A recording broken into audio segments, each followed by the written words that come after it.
आइए मित्रों, अब अगला टॉपिक है मृदा का निम्नीकरण यानी कि डिग्रेडेशन ऑफ सॉइल और संरक्षण यानी कि हम उसको बचाए कैसे। मृदा का कई कारणों से इसका ह्रास यानी कि ये क्षीण कमजोर हो रही है, इसका कटाव भी हो रहा है। तो ये जो छोटा सा टॉपिक है इसको हम समझते हैं कि मृदा का अपर्दन और क्षीणता यानी कि जो इरोजन होता है इसका और डिप्लेशन होता है उसको लिए इससे मृदा को सबसे ज्यादा खतरा है। तो हम लिख सकते हैं यहां पर मृदा अपर्दन यानी कि सॉइल इरोजन और इसका क्षीणता यानी कि कमजोर होना यानी कि डिप्लेशन। अपर्दन यानी कि कटाव, मृदा कई कारणों से कटती है, जैसे पानी का तेज बहाव है,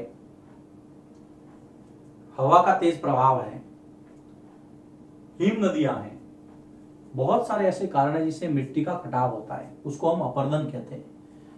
मृदा कमजोर होती है, उसकी बार बार जब हम उसका इस्तेमाल करते हैं तो उसका उपजाऊपन खत्म हो जाता है, जिसको मृदा का क्षीण होना कहा जाता है। डिप्लेशन, तो ये दोनों जो है मृदा के लिए बहुत एक बड़ा खतरा है जिससे हमें मिट्टी को बचाना है। तो मृदा अपर्दन और क्षीणता मिट्टी के लिए खतरा है। देखिए, मिट्टी रहेगी तभी खेती होगी, जो ऊपरी सतह है वो मिट्टी की, और मिट्टी को बनने में काफी बड़ा समय लग जाता है। अगर हम मिट्टी को संरक्षित नहीं करेंगे तो हमारे लिए बहुत बड़ी चुनौतियां पैदा हो जाएगी। वन क्षेत्र नष्ट हो जाएंगे, जो खेती है उस पर बहुत खराब प्रभाव यानी कि प्रतिकूल असर पड़ेगा। तो इसलिए हमें इस टॉपिक को समझना है कि मिट्टी का अपर्दन और क्षीणता ये तो खतरा है ही, लेकिन बहुत सारी चीजें ऐसी है जिससे मिट्टी का कटाव होता है। जैसे मिट्टी के कटाव या मिट्टी की जो डिग्रेडेशन है, निम्नीकरण है, उसके क्या क्या कारण है। तो देखिए, एक बड़ा कारण है वनोन्मूलन, डिफॉरेस्टेशन। वनोन्मूलन जिसको आप कहेंगे डिफॉरेस्टेशन। उन्मूलन का मतलब होता है खत्म होना। वन का मतलब यहां पर हमें पेड़ पौधों की बड़ी संख्या से, वन क्षेत्र से है। वन क्षेत्र जब ज्यादा संख्या में खत्म हो रहे हैं तो उसको हम कहते हैं वनोन्मूलन, जिसको इंग्लिश में हमने डिफॉरेस्टेशन लिखा है। एक तो ये सबसे बड़ा खतरा है, कारण है अतिचारण, ओवरग्राजिंग। जब पशुओं को ज्यादा चरवाया जाता है तो मिट्टी की जो उपली परत है उसको भी नुकसान पहुंचता है, जिसको हम कहेंगे ओवरग्राजिंग। तो ये भी मिट्टी के निम्नीकरण यानी उसके खत्म होने के लिए उत्तरदायी एक कारक है, एक कारण है। वनोन्मूलन हो गया, अतिचारण हो गया। आपने देखा होगा कि लोग ज्यादातर अच्छी फसल लेने के लिए बार बार रासायनिक उर्वरकों का इतना जबरदस्त तरीके से उपयोग कर रहे हैं, जिससे मिट्टी की जो उर्वरक क्षमता है, इसको आपने क्षीणता कहा था, उसको खत्म कर रहे हैं, यानी कि उसको क्षीणता को प्राप्त हो रही है, वो कमजोर हो रही है। तो अगला लिखेंगे रासायनिक उर्वरकों और कीटनाशकों का अत्यधिक प्रयोग। ये देखिए, रासायनिक उर्वरक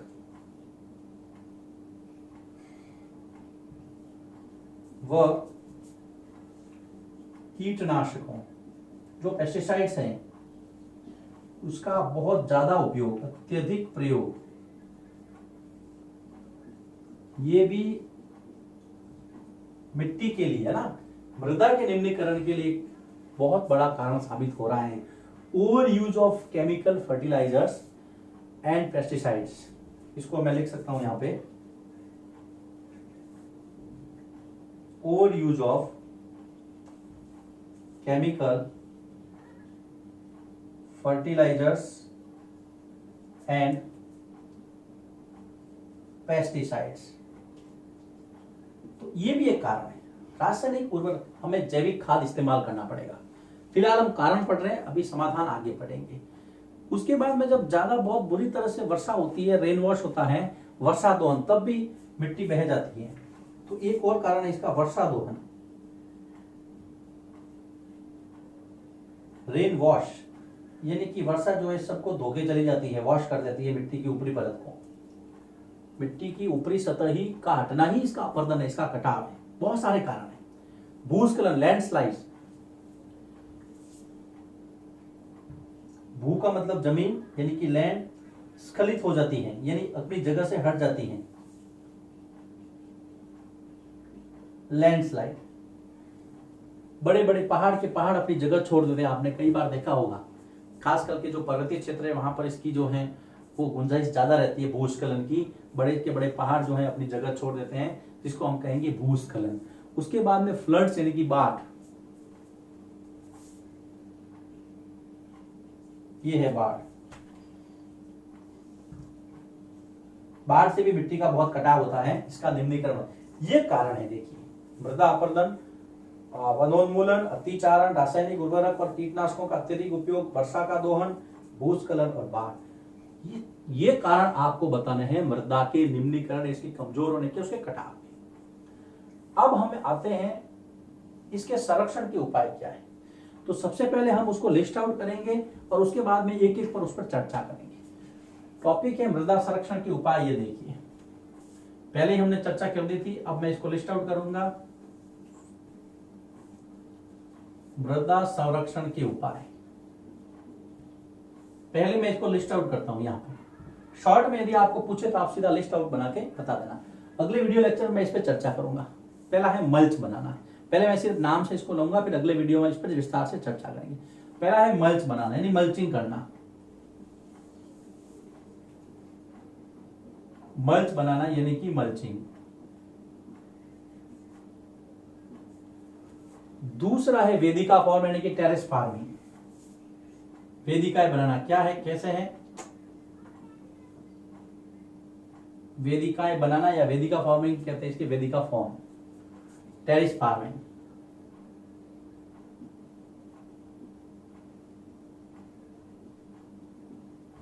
टेरेस फार्मिंग, मल्च बनाना, वेदिकाएं बनाना। तीसरा जो है समोच्च रेखीय जुताई, एक ही जुताई के अंदर जमीन को जोतना, समोच्च रेखीय जुताई। समोच्च एक ही रेखा में जब जुताई की जाती है जमीन की, क्या है कैसे है वो हम अगले वीडियो लेक्चर में शुरू करेंगे। इसको कहते हैं कंटोर प्लॉगिंग।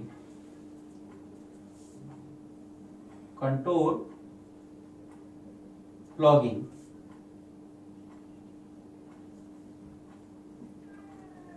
चौथा जो संरक्षण का उपाय सिलेबस के अंदर बताया गया है, शेल्टर बेल्ट यानी कि रक्षक मेखलाएं बनाना। रक्षक मेखलाएं यानी कि शेल्टर बेल्ट्स, शेल्टर बेल्ट्स बनाना क्या है इसके बारे में हम चर्चा करेंगे विस्तार से। बहुत अच्छा टॉपिक है ये भी, रक्षक मेखलाएं। फिर समोच्च रेखीय रोधिकाएं, एक ही रेखा में अवरोध उत्पन्न करना जिससे मिट्टी का कटाव रुक जाए। समोच्च रेखीय रोधिकाएं, एक ही रेखा के अंदर रोधिकाएं बांधना। जैसे बांधेंगे, कैसे बांधते हैं, क्या है वो हम आगे चर्चा करेंगे। इसको कहेंगे कंटोर बैरियर्स। कंटोर बैरियर्स, समोच्च रेखीय रोधिकाएं। उसके बाद में है चट्टानी बांध यानी कि रॉक डैम, बड़ी बड़ी चट्टानों का बांध बनाना, चट्टानी बांध।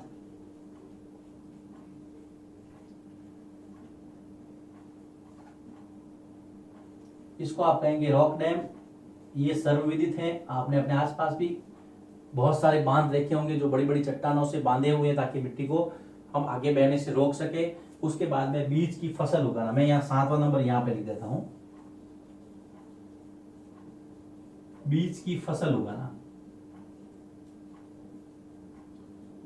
ये तो हमने लिस्ट बना दी कि भाई मृदा संरक्षण के उपायों की सूची बनाइए या कौन कौन से उपाय हैं। इसको हम कहेंगे इंटरक्रॉपिंग, बीज की फसल उगाना को इंटरक्रॉपिंग। अब देखिए, अगर आपको कहे कि इसकी सूची बनाइए क्या है तो आपको लिस्ट आउट कर देना है साथ के साथ। लेकिन अगर बोल दे प्रश्न के अंदर कि मृदा संरक्षण के उपाय कौन कौन से हैं कि नहीं, 5 का वर्णन कीजिए, तो इसके लिए हमें चलना पड़ेगा आपके साथ अगले वीडियो लेक्चर में। लेकिन दोस्तों जाते जाते मैं आपको ये बताना चाहूंगा कि हमने इस सिलेबस के अंदर इस वीडियो लेक्चर में हमने क्या क्या देखिए सीखा है। टॉपिक था मृदा का निम्नीकरण और संरक्षण के उपाय। ये देखिए, वनोन्मूलन, अतिचारण, रासायनिक उर्वरक, वर्षा दोहन, भूस्खलन और बाढ़। ये तो लिस्ट थी मृदा के निम्नीकरण की, यानी कि मिट्टी का जो कटाव हो रहा है, जो मिट्टी खराब हो रही है, उसके क्या क्या कारण थे। इसके अंदर हमने देखा था अपर्दन। देखिए मित्रों, अपर्दन का मतलब होता है कटाव। अपर्दन, अपर्दन का मतलब होता है कटाव। अब कटाव कई तरह से हो सकता है, जैसे अपक्षय हमने देखा था ना, इरोजन, वैसे अपक्षय हमने देखा था वेदरिंग, वैसे अपर्दन भी है इरोजन। और अपर्दन कई तरह से, कई कारणों से हो सकता है। वायु से हो सकता है, पानी से हो सकता है, बर्फ से हो सकता है। ये कारण है अपर्दन के। अपर्दन मतलब मिट्टी का अपनी जगह को छोड़ देना, मिट्टी कट जाना वहां से। तो ये कारण थे मिट्टी के निम्नीकरण, यानी कि उसके डिग्रेडेशन के, इसका ग्रेड कम हो रहा है, मतलब उसका महत्व कम हो रहा है। अब क्या करें कि उसका महत्व बना रहे। तो ये जो लिस्ट बनाई हमने, इसको हमने कहा मृदा संरक्षण। कैसे इसको संरक्षित करें, कैसे इसको कंजर्व करें। तो मल्च बनाए, वेदिका बनाए, समोच्च रेखीय जुताई से रक्षक मेखलाए, समोच्च रेखीय रोधिकाएं, चट्टानी बांध, बीज की फसल। बहुत अच्छा प्रश्न है, वेरी वेरी इंपॉर्टेंट क्वेश्चन। जब भी प्रश्न पत्र बनता है तो इसका जिक्र जरूर होता है। तो अब ये क्या है, वो हम अगले वीडियो लेक्चर में इसी चैप्टर के तहत चर्चा करेंगे।